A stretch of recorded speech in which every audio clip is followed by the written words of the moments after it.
अस्सलाम वालेकुम।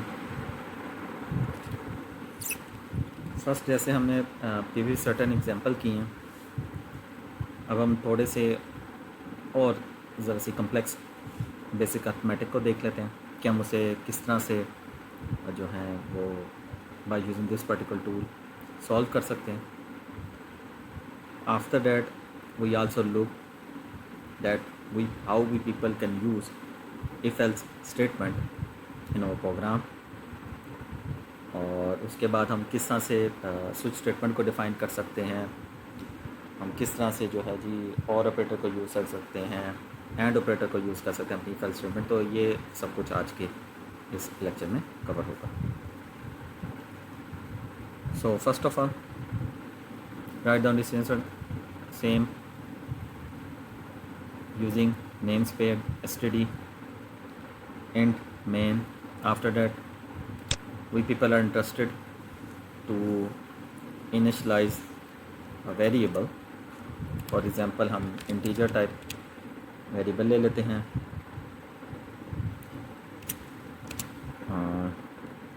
a, और उसे जो है जी certain वैल्यूज असाइन कर देते हैं।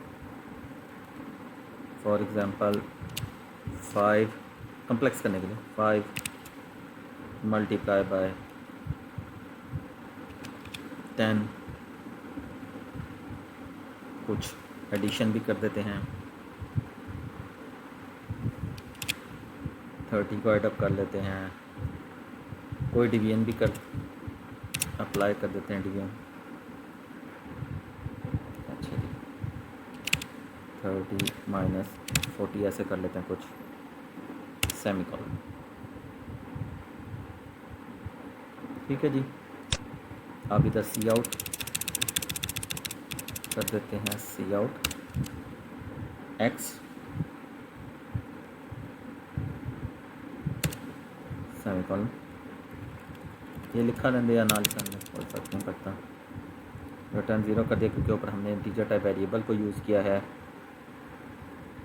पेरेंथेसिस हो गई। अब अपने इसी प्रोग्राम को जो है बिल्ड कर लेते हैं।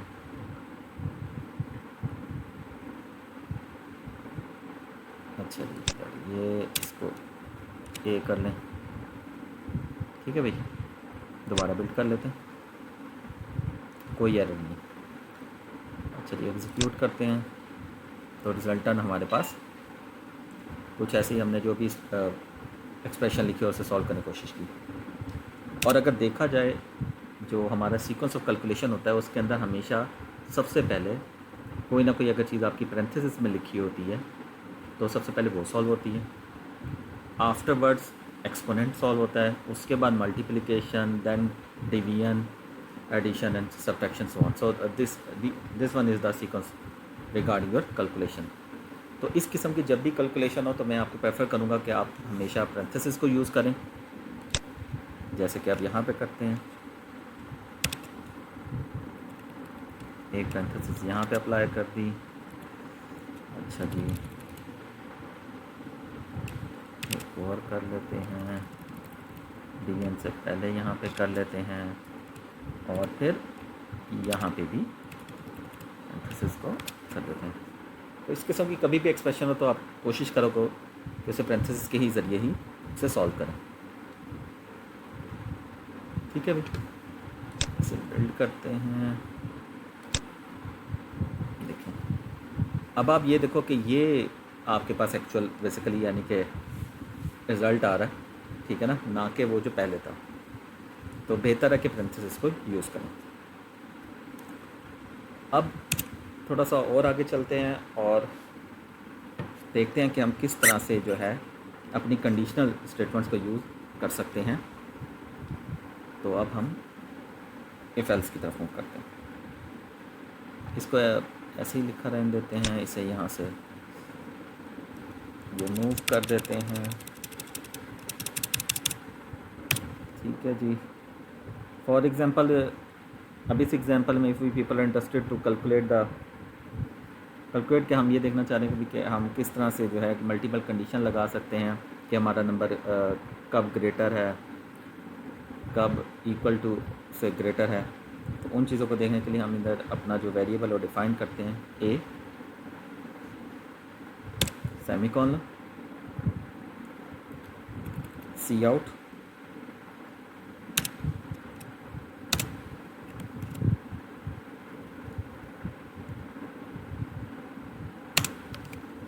enter the age of a particular student, then afterwards session operator end line, ताकि हम नेक्स्ट लाइन पे मूव हो जाए हमारा कर्सर। ठीक है भाई। अब अगर हम चाहते हैं कि भाई कि हम यूज़र से इनपुट लेना चाह रहे हैं तो हम डेफिनेटली सीन को यूज़ करेंगे, सर्शन ऑपरेटर और ऊपर हमारा वेरिएबल ए। अब कोई ना कोई अगर हम कंडीशन लगाना चाह रहे हैं तो उसका जो सिंटैक्स है वो यूँ होगा, if bracket for example in our case a is greater than 30, then हमारे पास प्रिंट आउट आ जाए, फिर अपनी ब्रैकेट यूज़ करेंगे, सी आउट सर्शन ऑपरेटर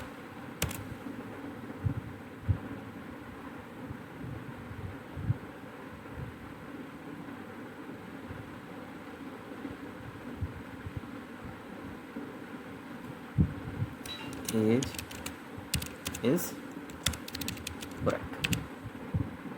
ठीक है ना। अगर तो भाई हम कोई भी वैल्यू ऐसे इंटर करते हैं जो कि 30 से अबव है तो वो हमें जो एक कंडीशन जैसे ही ट्रू होगी तो वो हमारे पास इस किस्म का लिखा हुआ आ जाएगा कि ठीक है जी एज हमारी जो है जी वो करेक्ट है। अंडरलाइन कर लें इसको जैसे ऊपर किया, सेमीकोलन रिटर्न 0 और ठीक है जी। अभी हमने इफ स्टेटमेंट को यूज़ किया तो अब इसे बिल्ड कर लेते हैं। बिल्ड करने के बाद इसे रन कर लेते हैं जी। अब हमसे एज पूछ रहा है। ठीक है जी।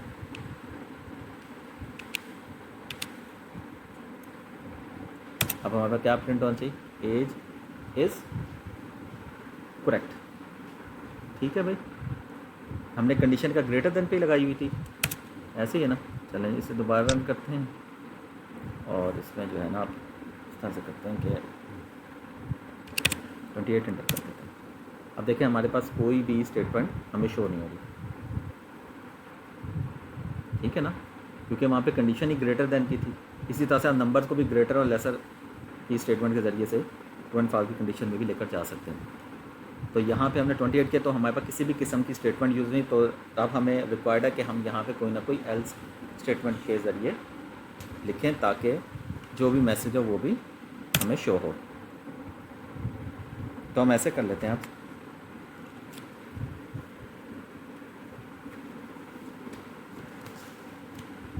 एल्स, ठीक है ना, यहीं पे ही ये यहाँ पे आ जाएंगे, इधर लिखते हैं एल्स। तो कंडीशन देने की हमें कोई ज़रूरत नहीं है। Parenthesis run as is not correct. ठीक है जी। अंडरलाइन और यहाँ पे हमारा जी आ गया जी सी आउट। अगर अब हमारी कंडीशन ट्रू नहीं होती, हमारी करंट कंडीशन फुलफिल नहीं होती, तो डेफिनेटली वाइल स्टेटमेंट पे आ जाएगा और हमारे पास इस किस्म की स्टेटमेंट प्रिंट हो जाएगी। इसे अगेन बिल्ड करते हैं। अच्छा जी, कोई एरर नहीं है, इसे रन करते हैं। अब सेम जैसे मैंने पहले 28 दिया था, 28 एंटर किया, तो यहाँ पे देखें एज इज़ नॉट करेक्ट। ठीक है, this the procedure how we can use particular statements. इसी को ही हम अगर हम थोड़ा सा यूज़ करें, अपनी कंडीशन को चेंज कर लेते हैं भाई कि हम कहते हैं जी एज इज़ इक्वल टू अगर 30 हो तब जो है एज करेक्ट प्रिंट हो, तो हम इधर से अपना ऑपरेटर चेंज कर देते हैं। इक्वल यूज़ कर लेते हैं। अब यहाँ पर देखें मैंने ये जो है 2 इक्वल के जो है ना साइन यूज़ किए इंस्टेड ऑफ 1। जब हम ऊपर करते थे इक्वल साइन तो डेफिनेटली हम कोई ना कोई वैल्यू को असाइन करने की बात कर रहे होते थे, लेकिन जब हम 2 इक्वल के साइन को यूज़ कर रहे हैं तो इसका मतलब ये है कि हम जो है उसे चेक करना चाह रहे हैं, उसकी कंडीशन को चेक करना चाह रहे हैं कि अच्छा जी इक्वल है भी कि नहीं। अभी तो हमने कुछ नहीं किया, 2 इक्वल के साइन, अच्छा 2 इक्वल के साइन को यूज़ कर लिया। अच्छा जी दोबारा इसे जो है बिल्ड करते हैं, रन करते हैं। अच्छा जी मैंने फिर वही एज इज़ नॉट करेक्ट, अब वो एल्स के ऊपर आ गया, ठीक है ना। वो तभी ये ट्रू होगी जब वो हम इस पर 30 लिखेंगे, ऐसे ही है। अच्छा जी 30 लिख देते हैं, एज इज़ करेक्ट, ठीक है जी। अब आपके पास मल्टीपल जो हैं ऑपरेटर्स अवेलेबल हैं, जैसे ये आपके पास इक्वल का हो गया, इसके अलावा आपके पास ग्रेटर एंड इक्वल का भी ऑपरेटर अवेलेबल है, ठीक है भाई। जो भी लॉजिकल, जिन्हें लॉजिकल ऑपरेटर्स भी कह रहे हैं, आपकी बुक में भी ऐसे ही है। लेस देन इक्वल का भी है, लेस देन का भी आप यूज़ कर सकते हो। तो उस मल्टीपल आप इनको यूज़ करके किसी प्रॉब्लम से और भी एग्जाम्पल को सॉल्व कर सकते हैं। अब जैसे हमने बात की कि एंड और ऑपरेटर की, तो हम ऐसे करते हैं कि इधर ही हम एक और वेरिएबल को इनिशियलाइज़ करवा लेते हैं, एज, जो कि जो है हमारे कोई भी स्टूडेंट की हाइट वगैरह को शो कर रहा होगा, ठीक है ना। तो अब यहाँ पे तो हमने ये कर लिया, इसी को ही कॉपी कर लेते हैं, ताकि पहले हम से पता कर लें, सी आउट कर लेते हैं, और यहाँ पर जो है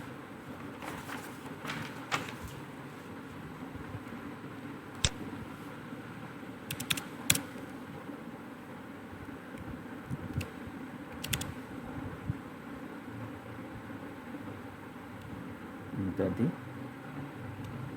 GST हाइट। चलिए हाइट यहाँ पे इंटर हो गई।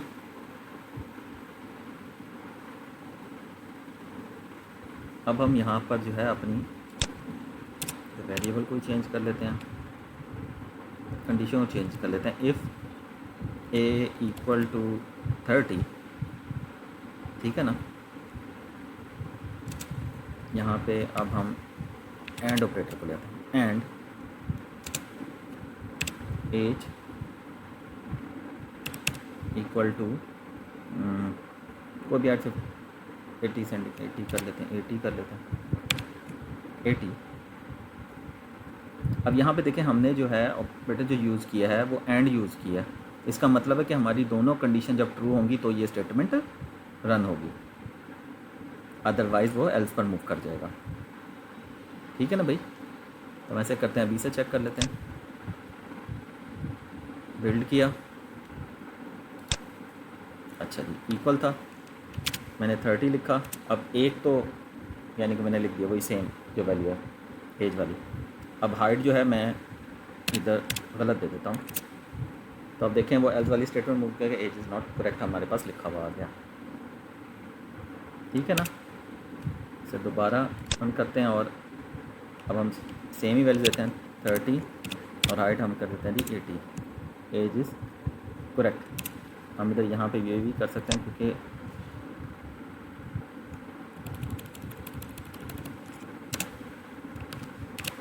एंड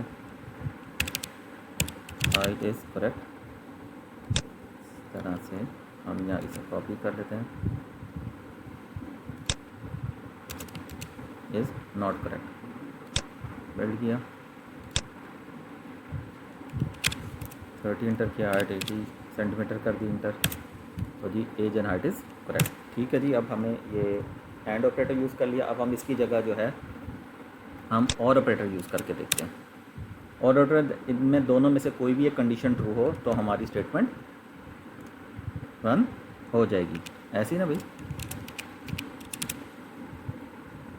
अच्छा जी हमने और ऑपरेटर यूज़ कर लिया। अब हम इसमें से एक को सिर्फ ट्रू लिखते हैं और अब देखते हैं कि ये स्टेटमेंट रन होती है कि नहीं।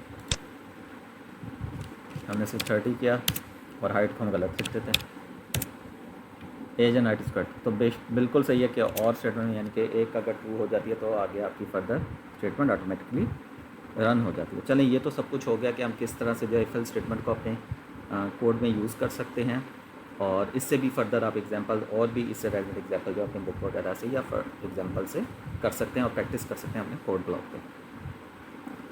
Now we are people shifting to over next statement, जो कि एक स्विच स्टेटमेंट है, कंडीशनल स्टेटमेंट है हमारे C++ में।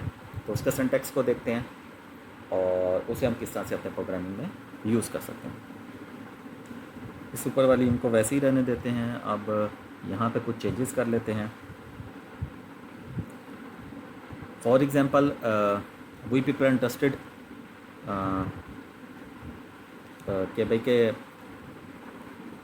ग्रेड्स स्टूडेंट्स के हम देख लेते हैं भाई कि कैसे करते हैं, इस्तेमाल कैसे करते हैं, और उनकी पर आगे परफॉर्मेंस जो भी है उसे भी हम सी आउट के ज़रिए लिखा हुआ शो करने की कोशिश करते हैं।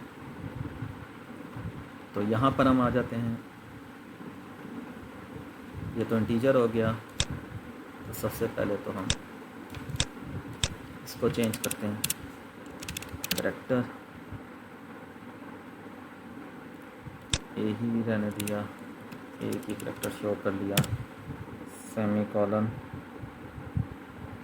ठीक है जी।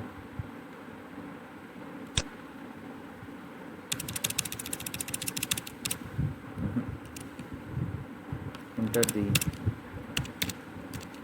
ग्रेड ऑफ स्टूडेंट्स, ठीक है भाई। और इसी को ही हमने यूज़र से भी इनपुट ले लेंगे यहाँ से। अब हमने डेफिनेटली स्विच स्टेटमेंट को यूज़ करना है, इसे डिलीट कर दें यहाँ से, SWI स्विच ब्रैकेट।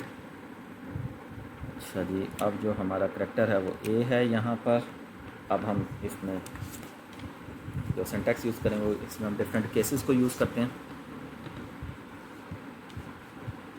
तो यहाँ पर अब आ जाएगी जी, इसको हम हटा देते हैं क्योंकि अब हम इसको यूज़ नहीं करें। ब्रैकेट, अच्छा जी, केस ए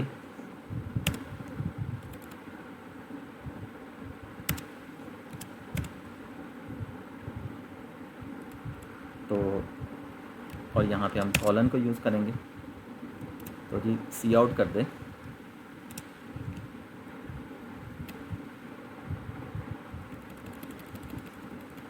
अगर हमारा ग्रेड ए आ जाता है किसी भी स्टूडेंट का, तो हमारे पास उसका जो स्टेटस आया था होगा वो वेरी गुड का आ रहा होगा।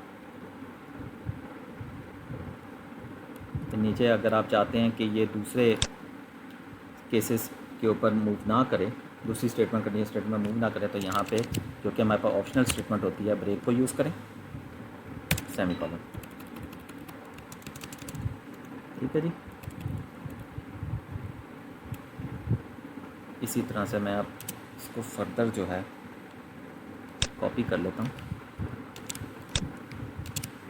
ठीक है, इधर भी कर लिया कॉपी। यहाँ पे जी अगर तो मेरा ग्रेड बी आ जाए और जी स्टूडेंट का ग्रेड सी आ जाए, तो यहाँ पे गुड प्रिंट हो जाए,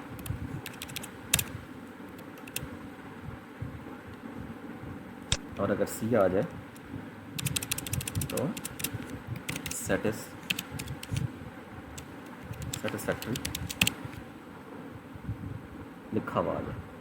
अब यहाँ पे देखें कि ये हमारे पास ब्रेक जो है वैसे भी ऑप्शनल है, लेकिन इसे यूज़ करना बेहतर होता है ताकि ये दूसरा कोई भी कंडीशन है उसमें मूव ना करे। तो आप इजीली जो है अपने आप आउट आ जाएं अपनी इस कंडीशन से with the help of this break statement.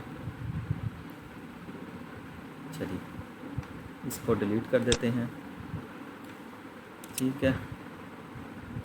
ये दिया रिटर्न 0, और यहाँ पे क्योंकि इंटीजर है इसलिए हमने यहाँ पे जो है रिटर्न 0 को किया। अब हम इसे जो है जी बिल्ड करते हैं, कोई एरर नहीं है, रन करते हैं। अच्छा जी, enter the grade of the students, ठीक है ना, बी लिखते हैं। अच्छा वो केस सेंसिटिव है, दोबारा रन कर लेते हैं। अच्छा जी, बी लिखा, देखें जी गुड हमें शो हो गया। तो अब ये हमने इसमें देखा कि स्विच स्टेटमेंट की मदद से हमने किस तरह से स्टूडेंट्स का ग्रेड को रिप्रेजेंट करवाया, और आप इससे फर्दर भी और भी एग्जांपल सॉल्व कर सकते हैं। यहाँ पे एक और जो इसके सिंटैक्स का पार्ट है वो डिफ़ॉल्ट है। फॉर एग्जांपल कि अगर इनमें से कोई भी एंट्री जो है वो ट्रू नहीं होती, तो फिर जो है कोई हम प्रिंट करना चाहते हैं कि इनवैलिड एंट्री हो गई या कुछ ऐसे हो गया, तो उसके लिए जो हम स्टेटमेंट यूज़ करते हैं वो डिफ़ॉल्ट यूज़ करते हैं। डिफ़ॉल्ट कॉलन, इसको यहीं से कॉपी कर लेता हूँ मैं, ठीक है भाई, ये यहाँ पे आ गया, और यहाँ पे मैं लिख देता हूँ कि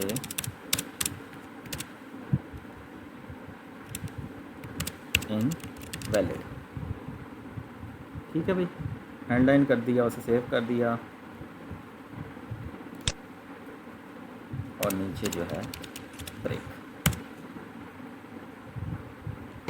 इसे जी अब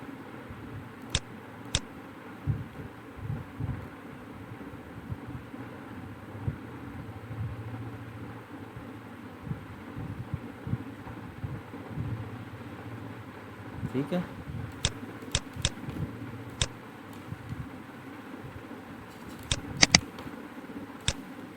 रन करें, बिल्ड करें, रन करें। अच्छा जी, अब मैं कोई भी रैंडम एंट्री दे देता हूँ। जैसे अभी मैंने जो है ए बी और उसके आगे हमें उसकी परफॉर्मेंस का पता चल गया, अच्छा जी इसकी परफॉर्मेंस कैसी, बड़ी अच्छी परफॉर्मेंस, वेरी गुड है। लेकिन अब उनमें से जो है मैं कोई और एंट्री कर देता हूँ, जैसे फॉर एग्जांपल मैं ई इंटर कर देता हूँ, तो अब वो डिफ़ॉल्ट पे मूव कर जाएगा, और उसमें हमने क्या लिखा हुआ, इनवैलिड लिखा हुआ, ठीक है। तो इससे रिगार्डिंग जो है आप मल्टीपल एग्जांपल्स को सॉल्व करें, ठीक है। अगर फर्दर कोई और भी क्यूरी होती है तो आई विल बी देयर, आप उसे व्हाट्सएप पे भी क्यूरी कर सकते हैं, LMS पे भी क्यूरी कर सकते हैं, ठीक है डियर स्टूडेंट। अल्लाह हाफिज़, take care, stay home, stay safe.